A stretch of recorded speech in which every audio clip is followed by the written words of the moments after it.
আলহামদুলিল্লাহ ওয়াসসালাতু ওয়াসসালাম আলা রাসূলিল্লাহ ওয়া আলা আলিহি ওয়া সাহবিহি আজমাইন আম্মা বাদ আউযু বিল্লাহি মিনাশ শাইতানির রাজীম বিসমিল্লাহির রহমানির রহিম উদু ইলা সাবিলি রাব্বিকা বিল হিকমা ওয়াল মুআযযাতিল হাসানা ওয়াজাদিল বিল্লাতি আহসান রব্বি ইশরাহ লি সাদরি ওয়া ইয়াসসির লি আমরি ওয়াহলুল উকদাতাম মিন লিসানি ইয়াফকাহু কাওলি। আমার শ্রদ্ধেয় গুরুজনেরা এবং আমার প্রিয় ভাই বোনেরা, আমি সবাইকে স্বাগত জানাই ইসলামিক সম্ভাষণে। আসসালামু আলাইকুম ওয়া রাহমাতুল্লাহি ওয়া বারাকাতুহু। আল্লাহর দয়া, শান্তি ও রহমত সকলের উপরে বর্ষিত হোক। আজকের এই সন্ধ্যার বক্তব্যের বিষয় ইসলাম সম্পর্কে ভুল ধারণা। আমার জন্য এটা আনন্দের বিষয় ব্র্যাডফোর্ডে আবার আসতে পারা। আমি আগে দুবার এসেছি, শেষবার 2002 সালে আর 1999 সালে, শুধু সংক্ষিপ্ত সফরের জন্যই। আলহামদুলিল্লাহ, আমি আনন্দিত পুনরায় ব্র্যাডফোর্ডের মানুষের কাছে আসতে পেরে। এটাকে বলা হয় ইউকের পাকিস্তান, কেউ বলে ব্রাডিস্তান। আজকে ইনশাআল্লাহ আমরা আলোচনা করব ইসলাম সম্পর্কে ভুল ধারণা নিয়ে। এটা প্রত্যেক মুসলিমের দায়িত্ব, তার উচিত ইসলামের বাণী প্রচার করা, সত্য ও শান্তির ধর্ম, তাদের কাছে যারা এই ব্যাপারে সচেতন নয়। এটা আবশ্যিক, এটা ফরজ। অন্যদের প্রতি ইসলামের বাণী পৌঁছানোর বিভিন্ন রকম পদ্ধতি বা উপায় আছে। কিছু আছে কম ফলপ্রসূ, আর কিছু আছে বেশি ফলপ্রসূ। অধিকাংশ মুসলিম যে পদ্ধতি বেশি ব্যবহার করে তা হলো অমুসলিমদেরকে ইসলাম সম্পর্কে ভালো ভালো বিষয় বলা। এমনকি ওই অমুসলিম যদি স্বীকারও করে নেয় আপনার বলা ইসলামের ভালো দিকগুলোকে, তবু তার মনের গভীরে সে ভাববে, আচ্ছা তুমি তো সেই মুসলিম যে সন্ত্রাসী, আচ্ছা তুমি তো সেই মুসলিম যে মৌলবাদী, আচ্ছা তুমি তো সেই মুসলিম যে 4টা বিয়ে করো, আচ্ছা তোমরা তো সেই মানুষ যারা তরবারি দিয়ে ধর্ম প্রচার করো। এই কয়েকটা নেতিবাচক বিষয় তার মনের গভীর থেকে ইসলামের সৌন্দর্য গ্রহণ করতে তাকে বাধা দেবে। আমি যা করে থাকি, যখনই কোনো অমুসলিমের সাথে কথা বলি তাকে সরাসরি জিজ্ঞেস করি, আমি ইসলাম ধর্মে আপনি কি সমস্যা খুঁজে পান? আপনার সীমিত জ্ঞান দ্বারা, হোক ভুল বা সঠিক, ইসলামে আপনি কি সমস্যা খুঁজে পান? আর আমি আশ্বস্ত করি যে ইসলামের বিরুদ্ধে কথা বলতে পারেন, ইসলামের সমালোচনা করতে পারেন। আশ্বস্ত করে বলি যে কোনো প্রশ্ন করতে পারেন, ইসলামে আপনি কি সমস্যা খুঁজে পান। আর আশ্বস্ত করার পরে ওই অমুসলিম কমপক্ষে 3টা অথবা 4টা প্রশ্ন করতে পারে। আর যে অভিজ্ঞতা আমার আছে 1 দশকেরও বেশি সময়ের, আমি বুঝতে পেরেছি প্রায় 20টা খুবই কমন প্রশ্ন ওদের কাছে আছে যা একজন অমুসলিম করতে পারে। আর যখন সে 3টা বা 4টা প্রশ্ন জিজ্ঞেস করে, আপনা আপনি সে প্রশ্নগুলো ওই 20টা প্রশ্নের মধ্যেই পড়ে যায়। তাই মুসলিমরা যদি মুখস্থ করে এই 20টা সাধারণ প্রশ্নের উত্তর, মুখস্থ করে কোরআন এবং হাদিস থেকে ও অমুসলিমদের ধর্মগ্রন্থের উদ্ধৃতি এবং যুক্তি ও বিজ্ঞানের প্রমাণ সহ জেনে রাখেন, তখন আপনি ওই অমুসলিমকে যদি ইসলাম ধর্ম গ্রহণ করাতে নাও পারেন, আপনি কমপক্ষে ইসলামের বিরুদ্ধে ওই অমুসলিমের যে বিদ্বেষ আছে তা দূর করতে পারবেন। কিভাবে এই 20টা সাধারণ প্রশ্ন এসেছে একজন অমুসলিমের মনে, মিডিয়া কিভাবে ইসলামকে উপস্থাপন করে, মূলত তার উপরই এটা নির্ভর করে। আর বর্তমানে আমরা দেখি যে আন্তর্জাতিক প্রচার মাধ্যমে ইসলামের বিরুদ্ধে মারাত্মক প্রচারণা চলছে। আন্তর্জাতিক মিডিয়া ইসলামের বিরুদ্ধে মানুষের মাঝে ভুল ও মিথ্যা তথ্যের বিস্ফোরণ ঘটাচ্ছে। যখন আমরা পড়ি আন্তর্জাতিক সংবাদপত্র, আন্তর্জাতিক ম্যাগাজিন, শুনি আন্তর্জাতিক রেডিও সম্প্রচার, অথবা দেখি আন্তর্জাতিক স্যাটেলাইট চ্যানেল, আমরা দেখি যে তারা ইসলাম সম্পর্কে ভুল ও মিথ্যা তথ্য দিয়ে যাচ্ছে। এটা প্রত্যেক মুসলিমের দায়িত্ব যে আমরা এইসব ভুল ধারণা দূর করে দেব। মিডিয়ায় ইসলামকে উপস্থাপনের উপর ভিত্তি করে এই 20টা প্রশ্নের সমষ্টি পরিবর্তিত হবে। কয়েক দশক আগে এই 20টা প্রশ্নের সমষ্টি ভিন্ন রকম ছিল, হয়তোবা কয়েক দশক পরে এটাও পরিবর্তিত হয়ে যাবে। মিডিয়া কিভাবে ইসলামকে উপস্থাপন করছে তার উপর ভিত্তি করে এই 20টা প্রশ্নের সমষ্টি পরিবর্তিত হতে থাকে। আর আলহামদুলিল্লাহ, আমি ভ্রমণ করেছি বিশ্বের বিভিন্ন প্রান্তে, হোক তা USA, Canada, UK, Singapore, Malaysia, Saudi Arab, Bharat. এই 20টা প্রশ্ন একই রকম, হয়তো একটা বা দুটো অতিরিক্ত প্রশ্ন থাকতে পারে এলাকার পারিপার্শ্বিকতার উপর ভিত্তি করে, কিন্তু বাকি 20টা প্রশ্ন একই রকম। সময়ের অভাবে সবগুলোর হয়তো উত্তর এখানে দেওয়া সম্ভব হবে না, তবে আমি কমপক্ষে অর্ধেক দেওয়ার চেষ্টা করব ইনশাল্লাহ।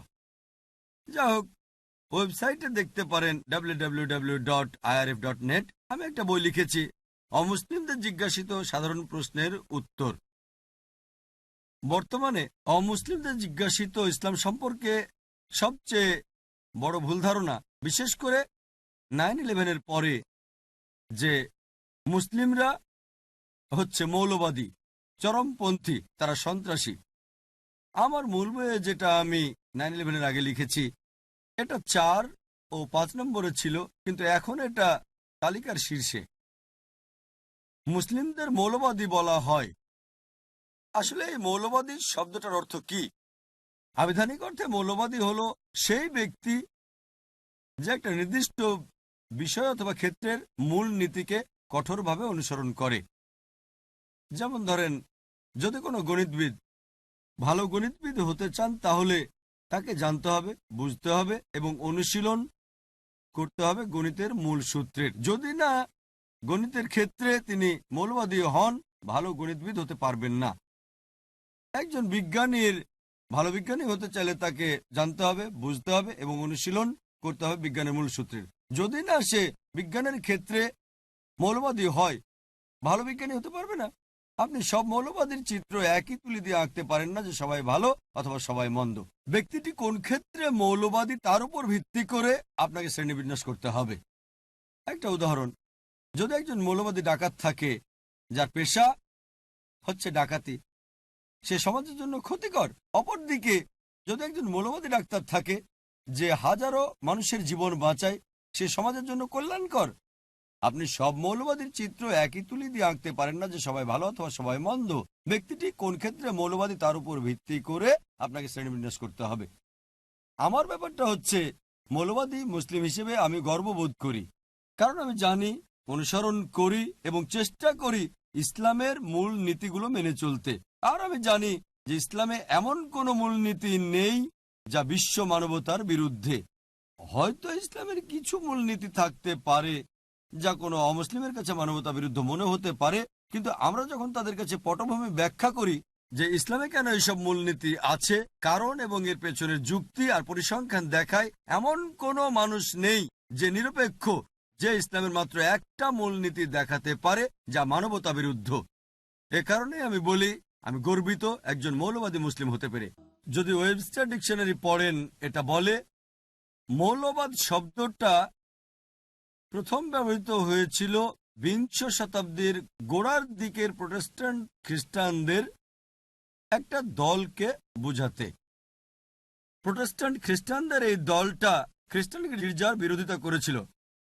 খ্রিস্টান গির্জাগুলো বিশ্বাস করত যে বাইবেলের কথাগুলো স্রষ্টার বাণী। আমেরিকার এই প্রোটেস্ট্যান্ট দলটা বলতো যে শুধু বাইবেলের বাণী স্রষ্টার পক্ষ থেকে নয়, বরং বাইবেলের প্রত্যেকটা শব্দ, প্রত্যেকটা অক্ষর স্রষ্টার পক্ষ থেকে। যদি কেউ প্রমাণ করতে পারে যে বাইবেল স্রষ্টার বাণী, মৌলবাদের এই আন্দোলনটা একটা ভালো আন্দোলন। অপরদিকে কেউ যদি প্রমাণ করতে পারে যে বাইবেল স্রষ্টার বাণী নয়, তাহলে সেটা ভালো আন্দোলন নয়। কিন্তু এই মৌলবাদ নামক শব্দটা প্রথমে আমেরিকার প্রোটেস্ট্যান্টদের বোঝাতে ব্যবহার করা হতো। অক্সফোর্ড ডিকশনারিতে দেখলে এটা বলে যে মৌলবাদী হচ্ছে এমন এক ব্যক্তি যে কোনো ধর্মের মূল নীতিগুলো কঠোরভাবে মেনে চলে। কিন্তু অক্সফোর্ড ডিকশনারির নতুন সংস্করণে দেখা যায় যে তারা কিছুটা পরিবর্তন করেছে। বলছে মৌলবাদী হলো এমন এক ব্যক্তি যে কোনো ধর্মের প্রধান নীতিগুলো কঠোরভাবে মেনে চলে, বিশেষ করে ইসলাম। নতুন সংস্করণে ইসলাম শব্দটা যুক্ত করা হয়েছে। যখন আপনি কোন মুসলিমের কথা ভাববেন তাকে হতে হবে মৌলবাদী, চরমপন্থী। আমি মানুষকে বলি, চরমপন্থী হতে পেরে আমি গর্বিত। আমি অতি দয়ালু, অতি ক্ষমাশীল, অতি ন্যায়নিষ্ঠ, আমি অতি সৎ। সমস্যা কোথায়? আমি অতি দয়ালু, অতি সৎ হলে, ন্যায়নিষ্ঠ হলে চরমপন্থী মুসলিম। কোরআন আমাদের শিক্ষা দেয়, আল্লাহর কালাম সর্বশক্তিমান স্রষ্টার সর্বশেষ চূড়ান্ত টেস্টামেন্ট এটা বলছে যে প্রত্যেক মুসলিমকে অতি দয়ালু, অতি ন্যায়নিষ্ঠ, অতি সৎ, অতি ক্ষমাশীল, অতি মায়াময় হতে হবে। সমস্যা কি? চরম হতে সমস্যা কোথায়? কিন্তু আমাদের চরম হতে হবে সঠিক পথে। আমরা মিডিয়াতে দেখি তারা বলে মুসলিমরা চরমপন্থী। হ্যাঁ, আমি অবশ্যই চরমপন্থী মুসলিম, অন্য কোনো চরমপন্থী নয়, চরমপন্থী মুসলিম। কোরআন বলছে সূরা নিসা অধ্যায় 4 আয়াত 171, লা তাগলু ফি দীনিকুম। দিনের ব্যাপারে বাড়াবাড়ি করো না। বাড়াবাড়ি করা সেটা ভুল, কিন্তু সঠিক পথে যদি চরমপন্থী হওয়া যায় সেটা মানবতার কল্যাণের জন্যই। আমাদের হওয়া উচিত নয় চরম নির্দয়, চরম অন্যায়কারী, চরম অসৎ, চরম নিষ্ঠুর। চরমপন্থী হতে হবে সঠিক পথে। বর্তমানে মুসলিমদের সমস্যাটা হচ্ছে, যেহেতু মিডিয়া আক্রমণ করছে আমরা কুণ্ঠিত হয়ে যাই। জানেন, আমি মৌলবাদী নই, আমি চরমপন্থী নই। এমন আত্মরক্ষা করছি কেন? কেন আত্মরক্ষা করছি? বিশেষ করে 9/11-এর পরে দেখা যায় অনেক মুসলিমই আচরণ পরিবর্তন করেছে, বেশ কুণ্ঠাবোধ করে। কেন? আমাদের সাথে দ্বীনুল হক আছে, সত্যের ধর্ম, যা সকলের শান্তির ধর্ম। মুসলিমদের সন্ত্রাসী বলা হয়। সন্ত্রাসী শব্দটার অর্থ কি? আবিধানিক অর্থে সন্ত্রাসী হচ্ছে যে ব্যক্তি আতঙ্ক সৃষ্টি করে। যখনই কোনো ডাকাত একজন পুলিশকে দেখে সে আতঙ্কিত হয়ে যায়, তাই একজন পুলিশ ডাকাতের জন্য সন্ত্রাসী। এই দৃষ্টিতে প্রত্যেক মুসলিমকেই সন্ত্রাসী হতে হবে। যখনই কোনো ডাকাত একজন মুসলিমকে দেখবে আতঙ্কিত হয়ে যাবে। কোনো ধর্ষক একজন মুসলিমকে দেখলে আতঙ্কিত হবে। যখনই সমাজবিরোধী দুষ্কৃতিকারীরা মুসলিমকে দেখবে আতঙ্কিত হয়ে পড়বে। মুসলিমদের উচিত সমাজবিরোধী দুষ্কৃতিকারীকে আতঙ্কিত করা। আর এটাই আল্লাহ পবিত্র কোরআনে বলেছেন সূরা আনফাল অধ্যায় 8 আয়াত নাম্বার 60, যারা সত্যকে করে প্রত্যাখ্যান তাদের আতঙ্কিত কর সমাজ বিরোধীরা। আর এই শব্দটা আমি আমার নিজের থেকে ব্যবহার করছি না। বোম্বেতে কয়েক বছর আগে একটা কাগজে শিরোনাম হয়েছিল এটা। একজন ইন্সপেক্টর ছিল, নাম ইন্সপেক্টর আংরে। খবরটা ছিল ইন্সপেক্টর আংরে দুষ্কৃতিকারীদের আতঙ্কিত করে তুলেছে। আর এটাই হচ্ছে ভাষা প্রত্যেকটা দেশের। তবে আমি জানি সন্ত্রাসী শব্দটা বিশেষ করে ব্যবহৃত হয় এমন লোকের জন্য যে সাধারণ মানুষকে আতঙ্কিত করে তোলে, যে সাধারণ মানুষদের উপর অত্যাচার করে। এই দৃষ্টিতে কোনো মুসলিমেরই কোনো মানুষকে আতঙ্কিত করা উচিত নয়, হোক মুসলিম বা অমুসলিম। কোনো মানুষকে আতঙ্কিত করা ইসলামে বৈধ নয়। অধিকাংশ সময় দুটি ভিন্ন লেভেল দেওয়া হয় একই ব্যক্তিকে একই কাজের জন্য।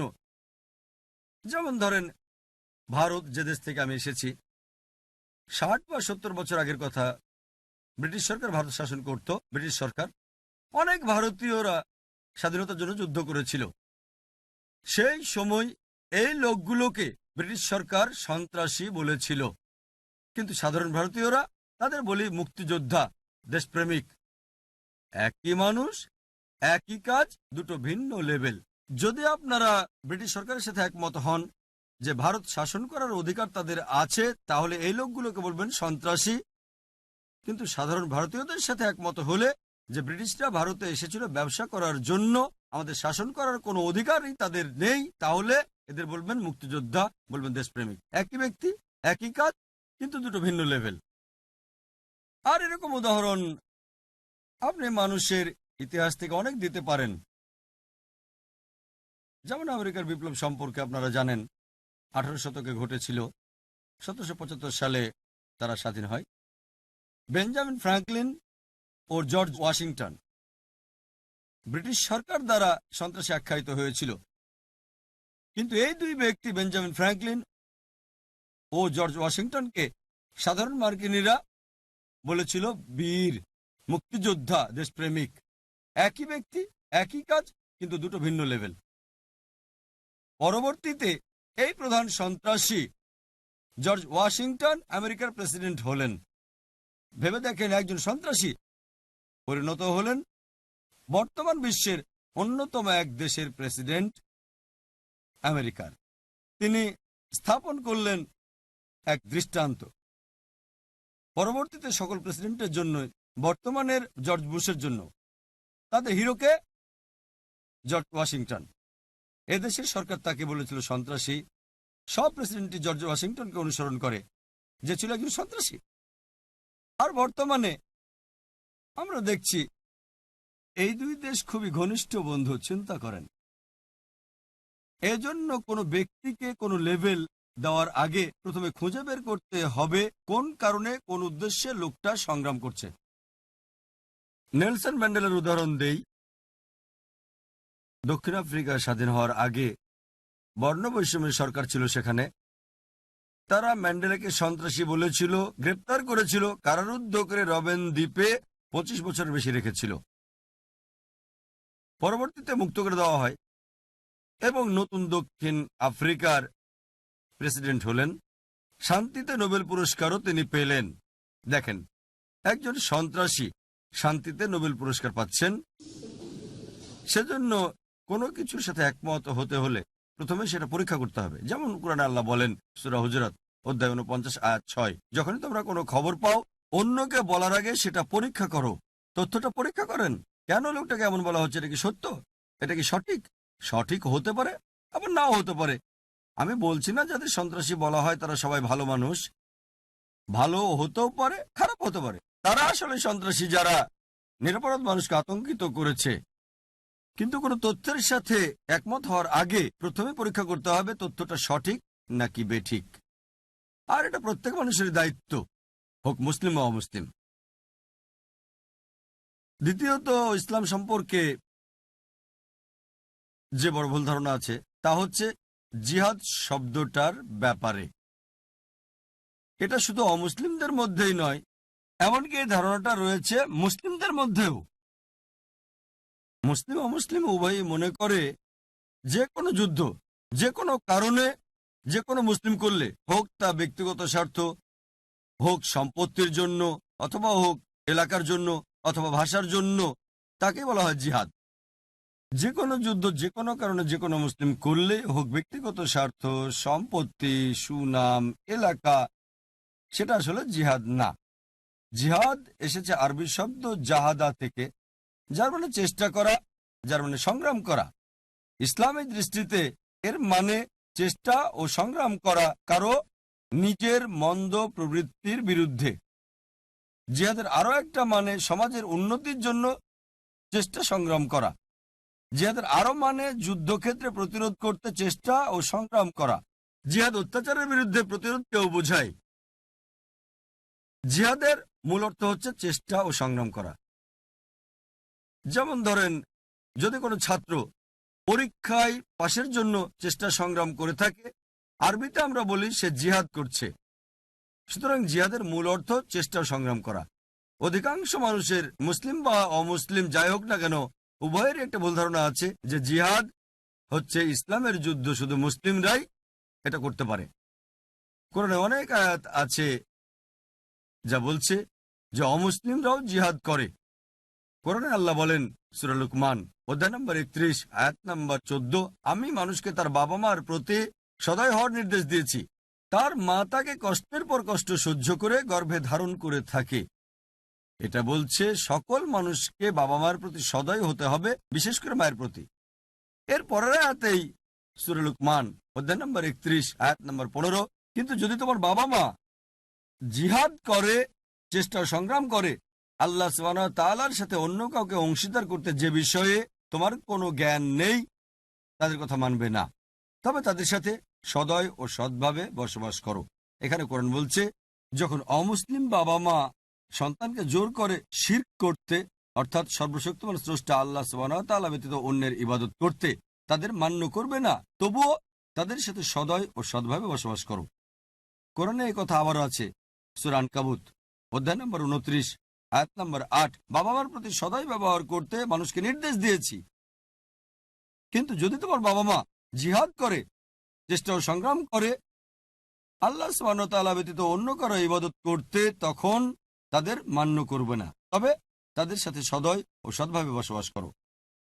কোরআন বলছে সূরা নিসা অধ্যায় নম্বর 4 আয়াত নম্বর 76, বিশ্বাসীরা আল্লাহ সুবহানাহু ওয়া তাআলার পথে যুদ্ধ করে আর অবিশ্বাসীরা শয়তানের পথে যুদ্ধ করে থাকে। এখানে কোরআন জিহাদ ফি সাবিলিল্লাহর কথা বলছে, যেটা সঠিক। অন্যটা জিহাদ ফি সাবিলিশ শয়তান। শয়তানের পথে যুদ্ধ করাকে জিহাদ ফি সাবিলিশ শয়তান বলা হয়। বিভিন্ন প্রকারের জিহাদ আছে, কিন্তু শুধু জিহাদ বলা হলে এটা নিশ্চিতভাবে অধিকাংশ ক্ষেত্রে জিহাদ ফি সাবিলিল্লাহ নির্দিষ্ট করা না হলে। অন্যথায় এটা বোঝা যায়, যখন কোনো মুসলিম জিহাদ শব্দটা ব্যবহার করে বোঝা যায় এটা জিহাদ ফি সাবিলিল্লাহ, যদি না প্রসঙ্গ অনুযায়ী এটাকে নির্দিষ্ট করা হয়। জিহাদ শব্দটা সম্পর্কে আরেকটা ভুল ধারণা হচ্ছে, শুধু অমুসলিমরাই নয় বরং তথাকথিত মুসলিম পণ্ডিতরাও এটাকে ভাষান্তর করে থাকে পবিত্র যুদ্ধ। এই পবিত্র যুদ্ধ শব্দটা ব্যবহৃত হয়েছিল ক্রুসেডদের বোঝাতে। খ্রিস্টানরা ধর্মের নামে হাজারো নিরপরাধ মানুষকে হত্যা করেছিল, তাদের ওই যুদ্ধকে পবিত্র যুদ্ধ বলা হতো। বর্তমানে এই শব্দটা দিয়ে বোঝায় জিহাদ। যখন কোনো প্রাচ্যবিদ ব্যবহার করেন জিহাদকে পবিত্র যুদ্ধ, দুর্ভাগ্যবশত কিছু তথাকথিত মুসলিম পণ্ডিত জিহাদকে পবিত্র যুদ্ধ রূপে ভাষান্তর করে থাকেন। আরবিতে পবিত্র যুদ্ধ শব্দটা হলো হারবুম মুকাদ্দাসা। এই হারবুম মুকাদ্দাসা কোরআনের কোথাও পাওয়া যাবে না, এমনকি রাসূল সাল্লাল্লাহু আলাইহি সাল্লামের হাদিসেও এটা কোথাও পাওয়া যায় না। জিহাদের মূল অর্থ হচ্ছে চেষ্টা ও সংগ্রাম করা। আমরা কি করব? আমাদের কুপ্রবৃত্তির বিরুদ্ধে চেষ্টা ও সংগ্রাম করব। আমরা চেষ্টা ও সংগ্রাম করে যাব আল্লাহ সুবহানাহু ওয়া তাআলার পথে। আমাদের চেষ্টা ও সংগ্রাম করা উচিত কোরআনে আল্লাহর নির্দেশনা অনুসরণ করতে। আর আমার মতে দাওয়া হচ্ছে বর্তমানে জিহাদের একটা গুরুত্বপূর্ণ ক্ষেত্র। ইসলামের বাণী পৌঁছে দেয়া তাদের কাছে যাদের এ ব্যাপারে কোনো জ্ঞান নেই। তৃতীয়ত, ইসলামের ব্যাপারে যে ভুল ধারণা বর্তমানে, তাহলে ইসলাম তরবারি দ্বারা প্রচারিত হয়েছিল। ইসলাম এসেছে আরবি শব্দ সালাম থেকে, যার অর্থ শান্তি। এটা আমরা আরবি শব্দ সিলম থেকেও উদ্ভূত, যার অর্থ নিজের ইচ্ছাকে আল্লাহর কাছে সমর্পণ করা। সংক্ষেপে ইসলাম মানে সর্বশক্তিমান স্রষ্টার কাছে নিজের ইচ্ছাকে সমর্পণ করে শান্তি অর্জন করা। ইসলাম তরবারির মাধ্যমে প্রচারিত হয়েছিল, এটাকে ভাষান্তর করলে তরবারি দ্বারা শান্তি প্রচার হয়েছিল। এটা বরং স্ববিরোধী হচ্ছে, তরবারি দ্বারা শান্তি প্রচারিত হয়েছিল। যদি ভালো করে দেখেন, বিশ্বের প্রত্যেকটা দেশেই পুলিশ বিভাগ আছে। এই পুলিশ মাঝে মধ্যে শক্তি প্রয়োগ করে থাকে সমাজ বিরোধী দুষ্কৃতিকারীদের বিরুদ্ধে দেশে শান্তি বজায় রাখার জন্য। এই পুলিশ বাহিনীর দায়িত্ব হচ্ছে সমাজবিরোধী দুষ্কৃতিকারীর বিরুদ্ধে শক্তি প্রয়োগ করা, দেশে যেন শান্তি বিরাজ করে। একইভাবে ইসলামও এটা শান্তির ধর্ম, এমন ধর্ম যা শান্তি প্রচার করে। কিন্তু সর্বশেষ উপায় হিসেবে যদি কোনো সমাজবিরোধী দুষ্কৃতিকারী থাকে যারা দেশে অরাজকতা করতে চেষ্টা করে, যদি দেশের ক্ষতি করতে চায়, তবে শান্তি বজায় রাখতে সর্বশেষ উপায় হিসেবে শক্তি প্রয়োগ করা যেতে পারে। আর তরবারি দ্বারা ইসলাম প্রচারিত হয়েছিল, এই অভিযোগের উত্তরটা ডি লেসি ওলেরি নামে একজন বিখ্যাত ঐতিহাসিক খুব সুন্দরভাবে দিয়েছেন। তার বইয়ে ইসলামের দ্য ক্রস রোড 8ম পৃষ্ঠায় তিনি লিখেছেন, ইতিহাসে এটা প্রমাণ করে যে উগ্র মুসলিমরা সমগ্র বিশ্বব্যাপী তরবারির জোরে ইসলাম চাপিয়ে দিয়েছে। এটা অন্যতম একটা আষাঢ়ে গল্প, উদ্ভট ও অবাস্তব কাহিনী, যা বিশ্বাসযোগ্য নয়। উগ্র মুসলিমরা সমগ্র বিশ্বব্যাপী তরবারির জোরে ইসলাম প্রচার করেছে। এটা একটা আষাঢ়ে গল্প, উদ্ভট ও অবাস্তব কাহিনী, যা ঐতিহাসিকরা বারবার বলেছেন। আমরা মুসলিমরা স্পেনকে 800 বছর শাসন করেছি। পরবর্তীতে ক্রুসেডরা এসে মুসলিমদের তাড়িয়ে দেয়। একজন মুসলিমও ছিল না যে প্রকাশ্যে আজান দিতে পারত। আর আমরা মুসলিমরাই আরব ভূমিকে শাসন করছি 1400 বছর ধরে। ব্রিটিশরা কয়েক বছর ছিল, কয়েক বছর ফরাসিরাও ছিল।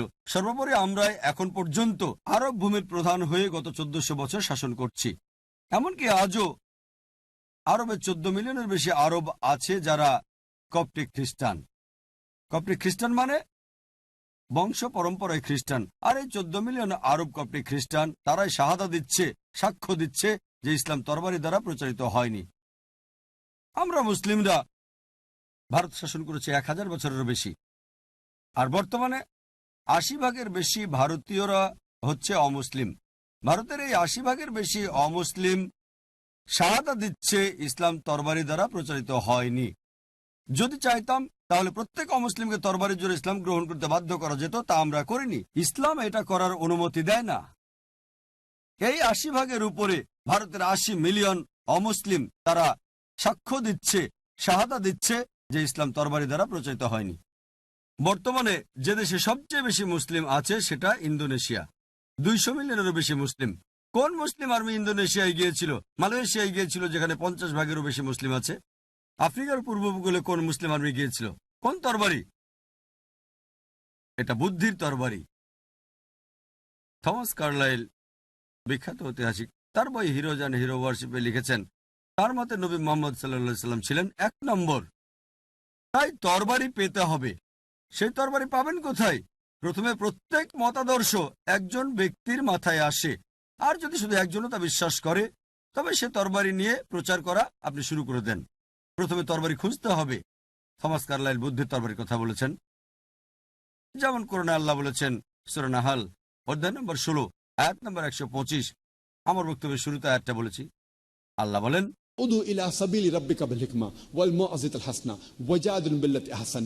মানুষকে তোমার প্রতিপালকের পথে আহ্বান করো, হিকমত ও সদুপদেশ দ্বারা তাদের যুক্তি দেখাও, তাদের সাথে তর্ক করো সবচেয়ে উত্তম ও গ্রহণযোগ্য পন্থায়। একটা প্রবন্ধ ছিল 1984 সালে রিডার্স ডাইজেস্ট পত্রিকায়, সেটা ছাপা হয়েছিল। দ্য প্লেন ট্রুথ ম্যাগাজিনে ছাপা হয়েছিল। এটাতে 50 বছরে প্রধান ধর্মগুলোর অনুসারী বৃদ্ধির পরিসংখ্যান ছেপেছিল 1934 থেকে 1984 পর্যন্ত।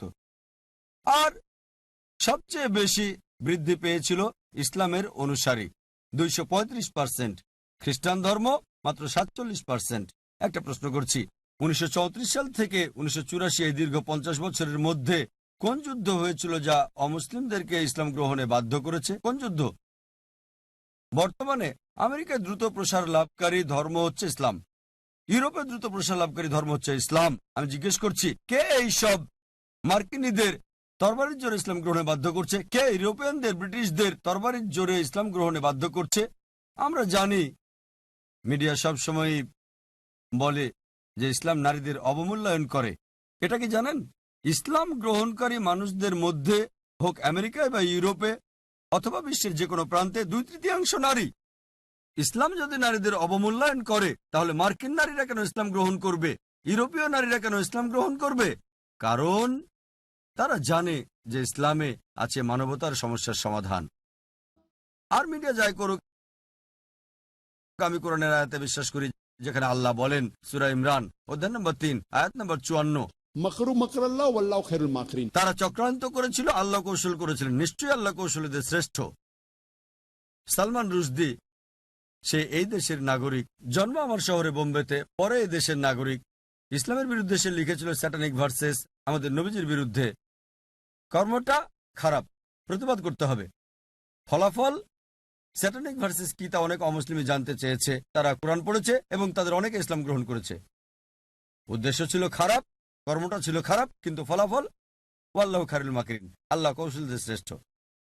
11ই সেপ্টেম্বরে যা ঘটেছিল ওয়ার্ল্ড ট্রেড সেন্টারে, 5000-এর বেশি নিরপরাধ মানুষ মারা গিয়েছিল। এটা অন্যায়, প্রতিবাদ করতে হবে। মিডিয়া ঝুঁকে পড়েছিল মুসলিমদের বিরুদ্ধে, সন্ত্রাসের বিরুদ্ধে যুদ্ধ। আপনারা জানেন না যে এটা কি ধর্ম। ইউএসএতে বিক্রির শীর্ষে উঠেছে কোরআন। এক রিপোর্ট অনুযায়ী 9 মাস থেকে 10 মাসের মধ্যে 34,000-এর বেশি মার্কিন ইসলাম গ্রহণ করেছে। ইউ100 তথ্য অনুযায়ী 10 মাসের মধ্যে ইউরোপে 22,000 ইউরোপিয়ান ইসলাম গ্রহণ করেছে। সাধারণত এটা উল্টো হওয়ার কথা ছিল, দাওয়া কমে যেত। আলহামদুলিল্লাহ, মিডিয়া যতই ইসলামকে দমন করতে, ক্ষতি করতে চাইছে, আলহামদুলিল্লাহ তাদের চক্রান্ত নস্যাৎ হচ্ছে। আলহামদুলিল্লাহ, মুসলিমদের কণ্ঠিত হওয়া উচিত নয়। উচিত সত্য প্রকাশ করা, সত্যে অবিচল থাকা। আমাদের উচিত শান্তির ধর্ম প্রচার করা।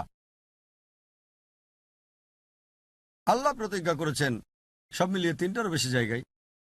আল্লাহ বলেন সূরা সাফ অধ্যায় 61 আয়াত নম্বর 9, সূরা তওবা অধ্যায় 9 আয়াত নম্বর 33, هو الذي أرسل رسوله بالهدى والدين الحق ليظهره على الدين كله ولو كره المشركون। আল্লাহ তার রাসূলকে পাঠিয়েছেন হেদায়াত ও সত্য ধর্ম সহকারে, যাতে করে সকল ধর্মের উপরে এটা বিজয়ী হয়, সকল মতবাদের উপরে, সকল জীবন বিধানের উপরে, যদিও মুশরিকরা তা অপছন্দ করে। আল্লাহ এটা আবারও বলেছেন সূরা ফাতাহ অধ্যায় নম্বর 48 আয়াত নম্বর 28, هو الذي أرسل رسوله بالهدى والدين الحق ليظهره على الدين كله وكفى بالله شهيدا। আল্লাহ তার রাসূলকে পাঠিয়েছেন হিদায়াত ও সত্য ধর্ম সহকারে, যাতে করে সকল ধর্মের উপরে এটা বিজয়ী হতে পারে, সকল মতবাদের উপরে। আল্লাহ নিজেই তা যথেষ্ট। দিনকে বিজয়ী করতে আল্লাহর আপনাকে আমাকে দরকার নেই, আমরা তো আগাছা মাত্র। আল্লাহর আপনাকে আমাকে কোনো দরকার নেই, আল্লাহ নিজে যথেষ্ট। আমাদেরকে আল্লাহর কোনো দরকার নেই। তার রাসূলের রেখে যাওয়া কাজ করতে আল্লাহ শুধু আমাদের সুযোগ দিয়েছেন। আপনারা কি মনে করেন যদি ইসলামের কথা না বলেন তাহলে ইসলাম প্রচার হবে না? যদি মনে করেন ইসলাম প্রচার হচ্ছে কারণ আমরা দাওয়া দিচ্ছি, এজন্য আমরা মুসলিমরা দায়িত্ব পালন করছি না। যা কিছু হচ্ছে আল্লাহ করছেন, এক্ষেত্রে আমাদের কোনো ক্রেডিট নেই, কোনো ক্রেডিট নেই। আমার মতে আমরা ইসলামের বাণী প্রচার করছি না, আমরা সত্য বলতে মুখ খুলতে ভয় পাই। তাই এই আয়াতগুলোতে আল্লাহ বলেছেন আপনাকে আমাকে ছাড়াই এই দিন বিজয়ী হবে, আমরা তো আগাছা মাত্র। তিনি আমাদের সুযোগ দিচ্ছেন রাসূলের কাজ করতে এবং রাসূলের পুরস্কার পেতে। আর ডক্টর অ্যাডাম পিয়ারসনের উদ্ধৃতি দিয়ে আমি এই ভুল ধারণাটার উত্তর শেষ করব। ডক্টর অ্যাডাম পিয়ারসন বলেছেন মানুষ ভয় পায় যে একদিন পারমাণবিক বোমা চলে যাবে আরবদের হাতে। তারা এটা বুঝতে পারে না যে এই বোম পড়ে গেছে সেই দিন যেদিন আমাদের নবী মুহাম্মদ সাল্লাল্লাহু আলাইহি ওয়াসাল্লাম জন্মগ্রহণ করেছিলেন।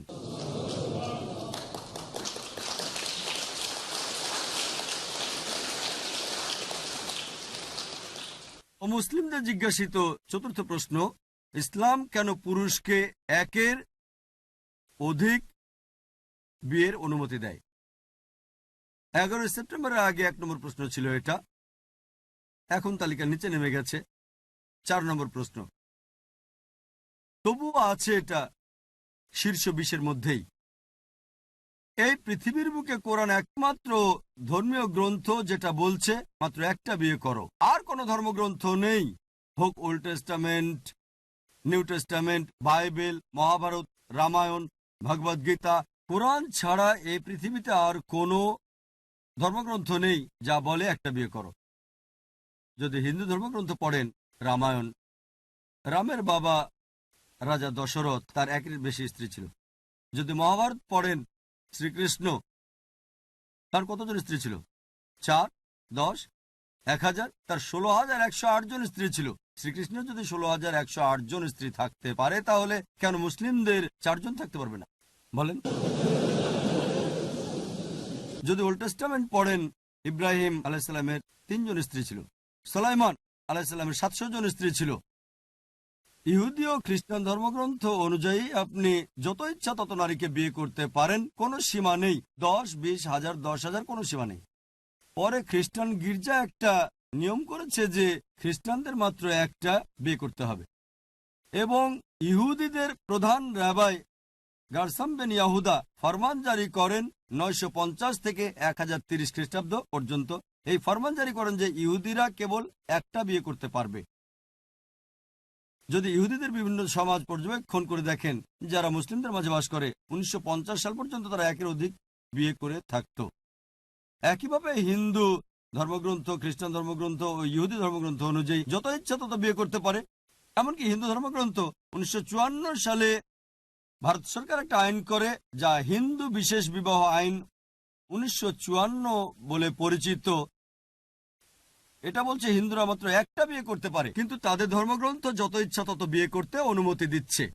ইসলামে নারীর মর্যাদা বিষয়ে সরকারের একটা রিপোর্ট অনুযায়ী 66 ও 67 পৃষ্ঠায় বলা হয়েছে যে ভারতীয় মুসলিমদের মধ্যে বহুবিবাহের হার 1951 থেকে 61 সাল পর্যন্ত ছিল 4.31%, আর হিন্দুদের একই সময়ে অর্থাৎ ওই 10 বছরে ছিল 5.06%। তাহলে হিন্দুরা বেশি, মুসলিমদের চেয়ে শতকরা 0.75 বা 3/4। যদিও ভারত সরকার এটা অনুমতি দেয়নি, তারা মুসলিমদের চেয়ে বেশি বহুবিবাহ করে। আসুন দেখি কোরআন কি বলছে। কোরআন বলছে সূরা নিসা অধ্যায় নম্বর 4 আয়াত 3, বিয়ে করো তোমার পছন্দের নারীকে 2, 3 অথবা 4। যদি সুবিচার করতে না পারো তাহলে একটা করো। যদি সুবিচার করতে না পারো তাহলে একটা বিয়ে করো। এই কথাটা শুধু কোরআনেই বলা হয়েছে, অন্য কোনো ধর্মগ্রন্থে না। আপনি পছন্দ মতো 2, 3 বা 4টা বিয়ে করতে পারেন, কিন্তু যদি সুবিচার করতে না পারেন তাহলে একটা। কোরআন বলছে সূরা নিসা অধ্যায় 4 আয়াত 129, তোমার স্ত্রীদের প্রতি সমান বিচার করতে পারবে না, তাদের সবার থেকে মুখ ফিরিয়ে নিও না। তার মানে কঠিন, অর্থাৎ 4টা বিয়ে করা ইসলামে আবশ্যিক বা ফরজ না। অনেকেই মনে করে একাধিক বিয়ে করা ফরজ। এটা ঐচ্ছিক, করতে পারেন, অনুমতি আছে সর্বোচ্চ 4টা। কিন্তু যদি একাধিক বিয়ে করেন আর সমান বিচার করতে না পারেন, সমস্যায় পড়ে যাবেন। ইসলাম কেন মানুষকে একের অধিক বিয়ে করতে অনুমতি দিয়েছে, আসুন আমরা এটা বিশ্লেষণ করে দেখি। প্রাকৃতিকভাবেই ছেলে মেয়ে একই অনুপাতে জন্মগ্রহণ করে, কিন্তু বর্তমান চিকিৎসা বিজ্ঞান বলছে যে মেয়ে শিশুর বেশি রোগ প্রতিরোধ ক্ষমতাটা ছেলে শিশুর চেয়ে। এই কারণে মেয়ে শিশুর তুলনায় ছেলে শিশুর মৃত্যুর হার বেশি। যে কোনো শিশু বিশেষজ্ঞ সাক্ষ্য দেবে এটা। চিকিৎসা বিজ্ঞানের দৃষ্টিতে ছেলে শিশুর তুলনায় মেয়ে শিশু বাঁচে বেশি। তারা ছেলে শিশুর চেয়ে বেশি রোগ প্রতিরোধ করতে পারে। তাই শিশুদের মধ্যেও ছেলের তুলনায় মেয়ের সংখ্যা বেশি থাকে, বড় হতে থাকে। আর ধূমপানের কারণে, মাদকের কারণে, অ্যালকোহল দুর্ঘটনার কারণে, যুদ্ধের কারণে নারীর চেয়ে পুরুষ বেশি মারা যায়। আর মানুষের গড় আয়ু পুরুষের তুলনায় নারীর বেশি। আর বর্তমান বিশ্বে পুরুষের চেয়ে নারীর সংখ্যা অনেক বেশি, ভারতের মতো তৃতীয় বিশ্বের কিছু দেশ ব্যতীত। এক্ষেত্রে পুরুষের তুলনায় নারীর সংখ্যা কম। এর প্রধান কারণ হচ্ছে মেয়ে শিশু হত্যা করা। বিবিসিতে একটা অনুষ্ঠান করেছিলেন সাংবাদিক এমিলি বেকানান, নাম ছিল অ্যাসাইনমেন্ট, পর্বের নাম ছিল লেট হার ডাই। তিনি বলেন যে প্রত্যেক দিন ইন্ডিয়াতে নারী ভ্রূণ চিহ্নিত করে 3000-এরও বেশি ভ্রূণ হত্যা করা হচ্ছে। এটাকে যদি 365 দিয়ে গুণ করেন, প্রতি বছর 1 মিলিয়নেরও বেশি নারী ভ্রূণ চিহ্নিত করে হত্যা করা হচ্ছে। তামিলনাড়ুর সরকারি হাসপাতালের একটা রিপোর্ট অনুযায়ী নারী শিশুদের প্রতি 5 জনে 4 জনকে হত্যা করা হচ্ছে। আমরা যদি নারী ভ্রূণ হত্যা বা নারী শিশু হত্যার মতো নিকৃষ্ট কাজটা বন্ধ করতে পারি, এমনকি ভারতেও কয়েক দশকের মধ্যেই পুরুষের চেয়ে নারীর সংখ্যা বেড়ে যাবে। শুধু নিউ ইয়র্কেই পুরুষের চেয়ে নারীর সংখ্যা 1 মিলিয়নেরও বেশি। যুক্তরাষ্ট্রে পুরুষের চেয়ে নারীর সংখ্যা 7.8 মিলিয়নের বেশি। শুধু ইউকেতে, আপনাদের এই দেশে, পুরুষের চেয়ে নারীর সংখ্যা 4 মিলিয়নেরও বেশি। শুধু জার্মানিতে পুরুষের চেয়ে নারীর সংখ্যা 5 মিলিয়ন বেশি। শুধু রাশিয়াতে পুরুষের চেয়ে নারীর সংখ্যা 9 মিলিয়নেরও বেশি। আর একমাত্র আল্লাহ ভালো জানেন পুরো বিশ্বে পুরুষের তুলনায় নারীর সংখ্যা কত বেশি। ধরেন অমুসলিমদের সাথে আমি একমত হলাম, একজন পুরুষ একজন নারীকে বিয়ে করবে। আর আমার বোন আমেরিকাতে বাস করছে অথবা ব্রিটেনে বাস করছে, ইউকেতে, এবং বাজারের অবস্থা খুবই মন্দা। অথবা ধরেন আপনি এখানে বাস করছেন, আর বাজার যদি মন্দা থাকে, আপনার বোন এখানে আছে আর বাজার মন্দা, প্রত্যেক পুরুষ একজন করে স্ত্রী পেয়ে গেছে। তারপরও এ দেশে 4 মিলিয়ন নারী থাকবে যারা জীবন সঙ্গী খুঁজে পাবে না। এখন আমার বোনের জন্য উপায় থাকবে, আলহামদুলিল্লাহ সে ভারতে বাস করছে, এখানে বাস করছে না, এটা শুধু একটা উদাহরণ দিচ্ছি। যদি সে এখানে বাস করে ইউকেতে আর বাজার যদি মন্দা থাকে, অথবা আপনার বোন এখানে আর বাজার মন্দা, আর প্রত্যেক পুরুষ একজন স্ত্রী পেয়ে গেছে, তখন তার জন্য যে উপায় থাকবে তা হচ্ছে হয় সে এমন পুরুষকে বিয়ে করবে যার স্ত্রী আছে, অথবা জনগণের সম্পত্তি। জনগণের সম্পত্তি, ভাই জাকির, এমন কটু শব্দ! আমি বলি এর চেয়ে ভালো শব্দ ব্যবহার আমি করতে পারি না। এর চেয়ে ভালো শব্দ আমার জানা নেই। মানুষ আমাকে বলে জনগণের সম্পত্তি বলতে কি বোঝান, আমি বলি এটাই সবচেয়ে ভালো শব্দ যা আমি ব্যবহার করতে পারি। এর চেয়ে ভালো শব্দ আমি ব্যবহার করতে পারি না। পরিসংখ্যান বলছে আমেরিকায় কেউ জীবন সঙ্গীর সাথে সংসার করার আগে একজন পুরুষের গড়ে 8 জন ভিন্ন ভিন্ন যৌন সঙ্গী থাকে। একজনের সাথে সংসার করার আগে কারো থাকে 3, কারো 4, কারো 5, কারো 10, কারো 20 জন। কিন্তু একজনের সাথে সংসার করার পরে কতজন থাকে তা উল্লেখ নেই। কিন্তু একজন স্থায়ী জীবনসঙ্গীর সাথে সংসার করার আগে 8 জন ভিন্ন ভিন্ন যৌনসঙ্গী থাকে। পশ্চিমা দেশগুলোতে, এমনকি এখানেও, এমনকি আমেরিকাতেও উপপত্নী থাকে 5, 10, 20, কোনো সমস্যা নেই।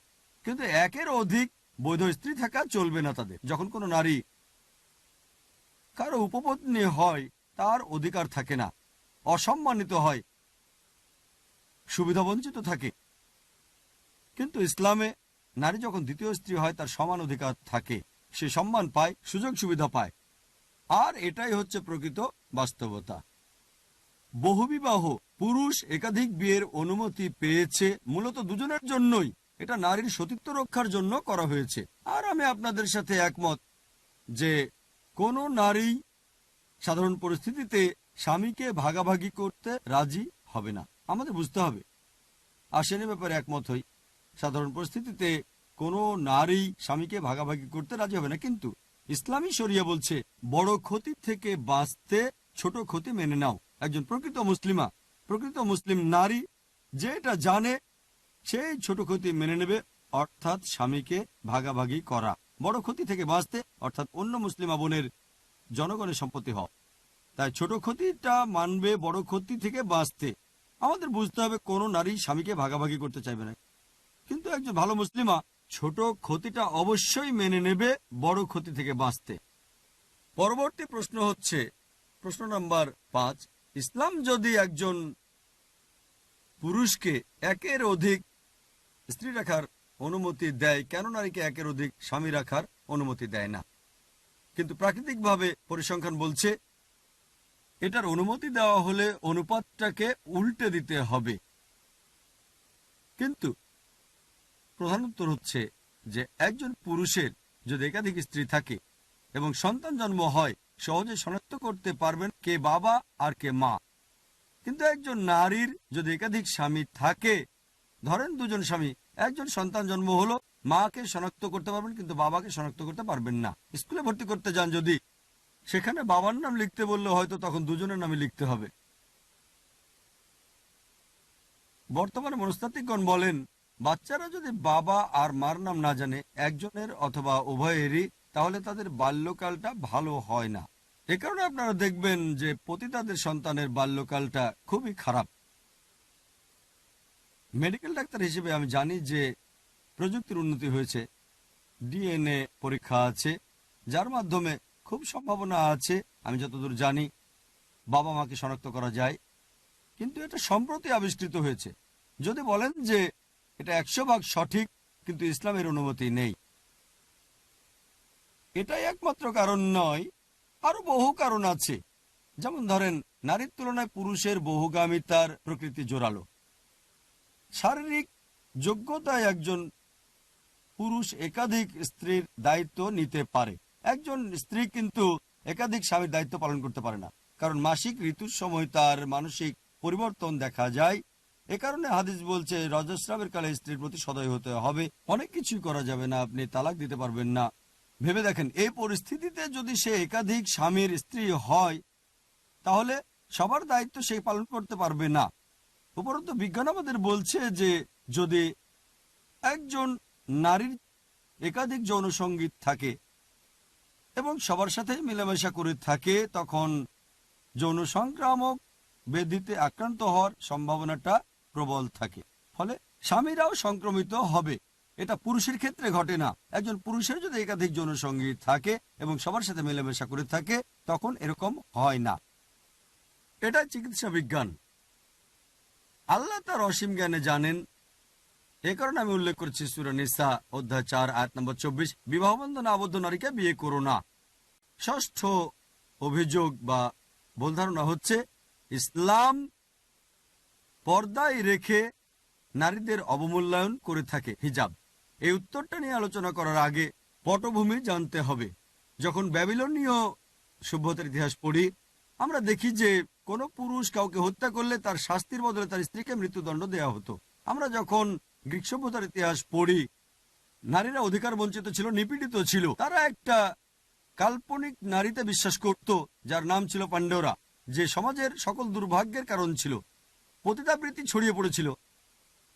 রোমান সভ্যতার ইতিহাস দেখি, নারীরা শুধু যৌনতা আর উপভোগের বস্তু ছিল। পতিতাবৃত্তি ও নগ্নতার ব্যাপক প্রসার ছিল। মিশরের সভ্যতায় নারীকে ডাইনি ও শয়তানের প্রতীক হিসেবে গণ্য করা হতো।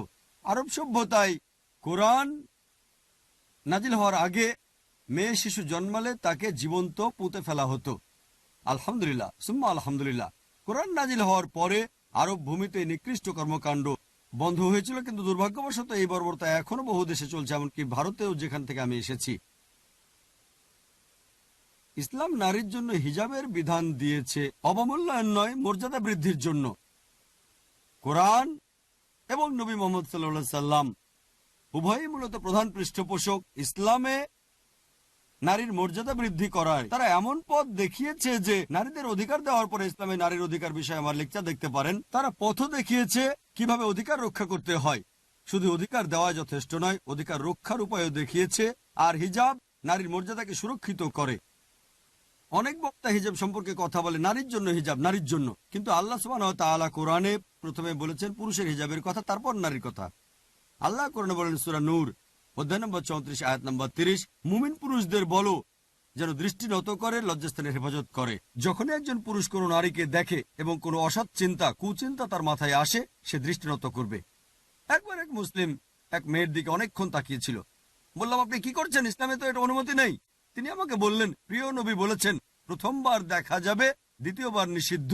আমি অর্ধেক দেখাই শেষ করিনি। যখন নবী বলেছেন প্রথমবার দেখা যাবে, দ্বিতীয়বার নিষিদ্ধ, তিনি কি বুঝিয়েছেন? তার মানে এই না যে আপনি নারীর দিকে 10 মিনিট ধরে পলক না ফেলে তাকিয়ে থাকবেন আর বলবেন এখনো দেখা আমি শেষ করিনি। রাসূল বুঝিয়েছেন অনিচ্ছাকৃতভাবে যদি কোনো নারীর দিকে চোখ পড়ে যায়, তার সৌন্দর্য উপভোগ করতে আর তাকাবেন না। কোরআনের পরবর্তী আয়াত সূরা নূর অধ্যায় 24 আয়াত 31 নারীর হিজাবের কথা বলছে।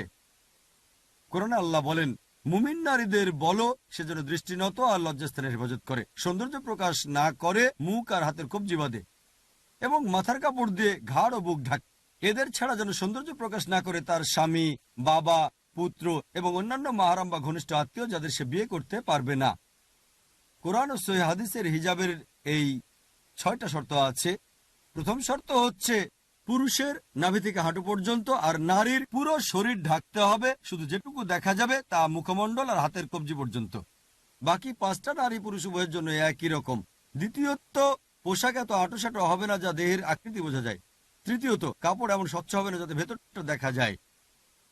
চতুর্থ, কাপড় এত জাঁকজমকপূর্ণ হবে না যা বিপরীত লিঙ্গকে আকৃষ্ট করে। পঞ্চম, বিপরীত লিঙ্গের পোশাকের মতো এটা হবে না, অবিশ্বাসীদের পোশাকের মতো হবে না। এটা 6 নাম্বার। মূলত হিজাবের এই 6টা শর্ত, এগুলোই প্রধান শর্ত, তবে এগুলোই পূর্ণাঙ্গ হিজাব নয়।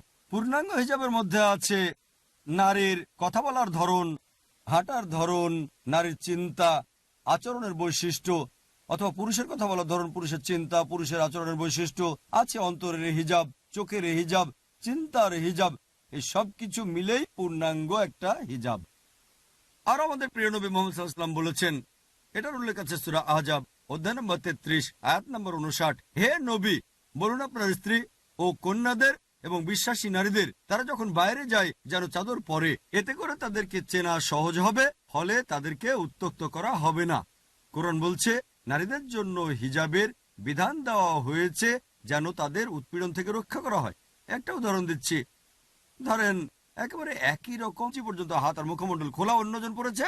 পশ্চিমাদের পোশাক মিনিস্কার্টস বা শর্টস, আর দুজনে ব্রাডফোর্ডের রাস্তা দিয়ে হেঁটে যাচ্ছে, আর সামনের মোড়ে এক বখাটে ওত পেতে বসে আছে মেয়েদের উত্ত্যক্ত করার জন্য।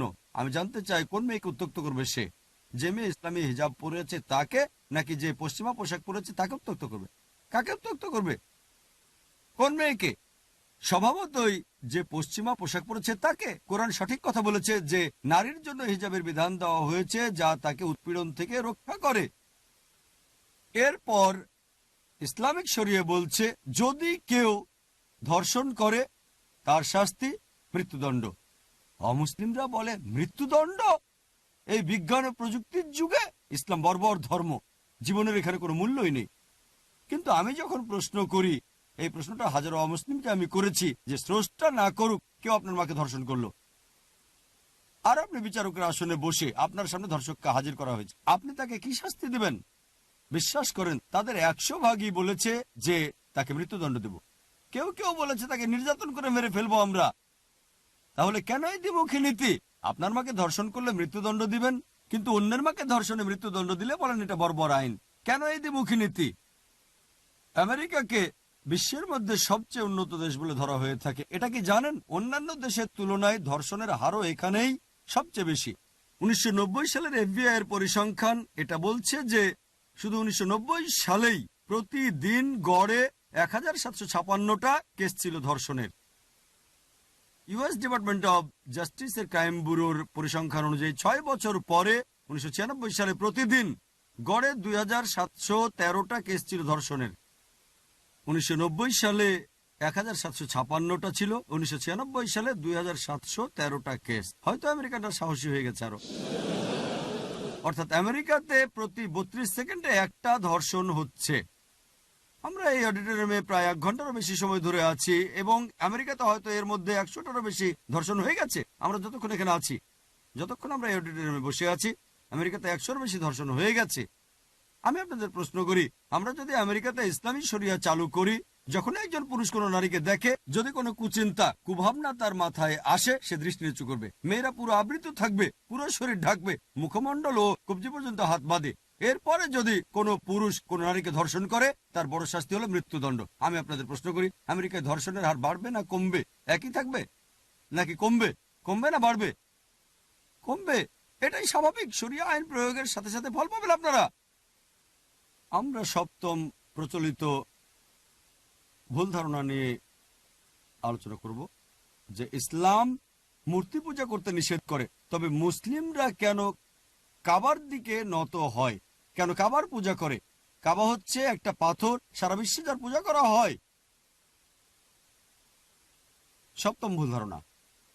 কোরআনে আল্লাহ বলেন সূরা বাকারা অধ্যায় নম্বর 2 আয়াত নম্বর 144 যে তোমরা যেখানে থাকো না কেন পবিত্র মসজিদের দিকে মুখ ফেরাও, কাবার দিকে মুখ করো।